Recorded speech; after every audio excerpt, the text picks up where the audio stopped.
Hello colleagues, I'd like to take the opportunity to share with you some things as a primer for understanding and exercising our understanding of discipleship. We have written an awful lot about discipleship. Every part of the body of Christ has its own courses and information on it. And when you put a Google search in, you'll find there's over 17 million pages to look at. There's no shortage of information. There's no shortage of courses. There is no shortage of information that we can put in people's hands and take them through. But the longer I've gone in my ministry life, the more I've begun to see discipleship is not a course. Yes, there is learning to be done. Yes, of course, there's learning. In fact, it's a lifelong learning component. And that's very important to each of us as disciples of Christ. But we should not treat discipleship as simply a transfer of information from one person to another. So, what is it? I think there are two ways of understanding discipleship, two journeys. The first journey is a journey inward. This is a journey inward into the life and into union with the life of Jesus himself.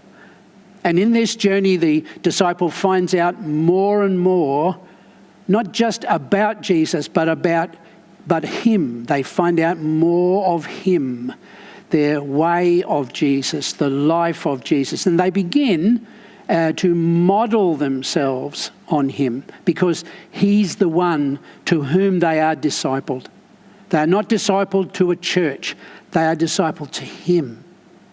And so on that inward journey, the disciple learns in union with Jesus and finds their life there. Then the second journey comes as a result of that inner journey.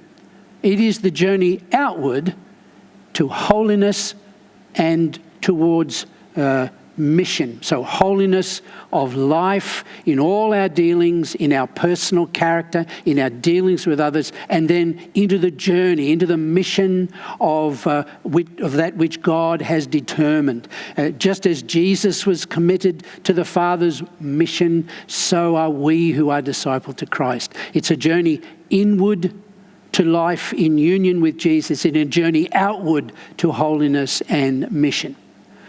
We have erred, in my opinion, when we've presented discipleship as a completely safe experience. Nothing bad is going to happen. Everything you want is going to go right. Indeed, discipleship needs to be reimagined and understood as dangerous to our comforts and preferences. Instead, we need to present discipleship as the challenge, a challenge to live, because it involves us learning and practicing the way of Jesus on mission. Significantly, the mission is to multiplication. Disciples are made when they are able to make disciples. They are formed in the safety provided by the inward journey. They are formed by the outward journey into obedience for the mission. Disciples are supposed to make disciples, and the guarantee we have on that journey, on that process, is that Jesus will be with us while we attempt that very thing for him. Discipleship is learning and community on mission. It's a radical life of obedience. The disciple is life on life with Jesus. They are life on life with other disciples. And the result is that the kingdom may be seen and heard in the earth. This is the process by which God produces kingdom people who love the church and not the other way around. This is how disciples are seen as apostolic, because there's these ideas of sentness which apply to every disciple. All that sentness is integrated into the process of life on life by Jesus. This is neither comfortable nor is it straightforward. There is struggle and there is difficulty. It is a high calling, and many may not choose it because of that.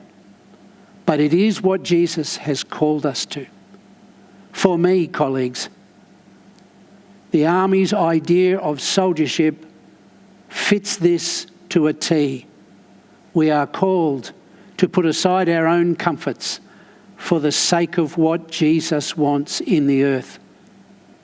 And the beauty of it is that while we're reaching out beyond our comfort zone, the inner journey sustains us and builds in us a resilience for the task. This is what Jesus has called us to do, to make disciples.